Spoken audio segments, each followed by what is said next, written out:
Many Christians struggle to discuss their faith with others. So today, we're going to give you our number one tip to help initiate spiritual conversations. And because it sounds a bit crazy, we're going to jump straight on in. Because our number one tip to help people find freedom in sharing the gospel is to remove the agenda of sharing the gospel for a while. Now, you might ask, how does that make sense? Well, let's consider the logic.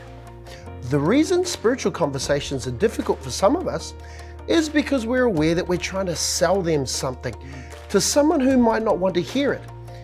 It's like we're trying to share our version of the truth with someone who thinks differently. So, how about this as a thought? What if our nerves are legitimate because we're picking up on something that's real? You see, what might happen if we approach this differently? Instead of the starting goal being to tell them the gospel, we instead put that agenda aside for a while and ask some sincere questions as the starting point. You see, for me, I'm genuinely interested in spiritual things. And so when I started doing this, I still took an interest in people's spiritual beliefs using questions. But because the questions came with no agenda to have to tell them something, I wasn't nervous, so they weren't nervous, and it changed the dynamic of the conversation. You see, if we ask open-ended questions, people open up. And if we're not pushing anything too much, they have no reason to be defensive. And because questions beg questions, it's surprising where a conversation like that can go.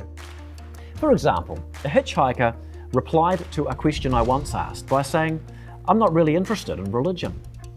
But because my goal wasn't to preach at them, I wasn't disappointed. So I asked what came naturally, which was, well, what are you interested in? To which they ironically felt safe enough to talk about religion, and we had a great conversation.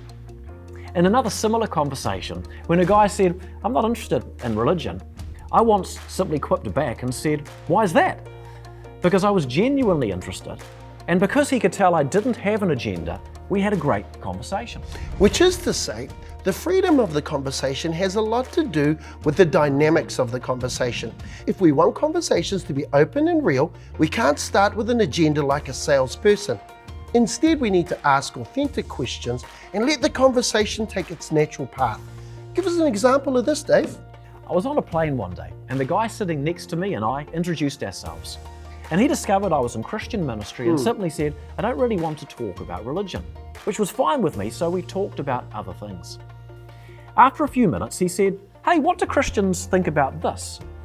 To which I replied with a single sentence and turned the conversation back to what we were already talking about because he'd broken a rule of conversation. He changed the topic midway. So what do you think he did? He ignored your question? Exactly right. He asked a succession of sincere questions about the Christian faith for the remaining hour of the flight. Now, let's look at what just happened. First, when Dave found a way to mention spiritual things early on, it made spiritual things a possible topic of the conversation. But then when the man said he didn't want to talk about religion, I don't think he was saying he wasn't interested in religion. Yeah, maybe he was actually just asking or saying he didn't want to be preached at. And that was fine with me because I had no agenda to preach at him and I was happy to respect the boundary. But then he asked Dave a spiritual question. Why? I don't think it was actually about the question he asked. I think the unspoken question was more like, "You seem reasonably normal to me.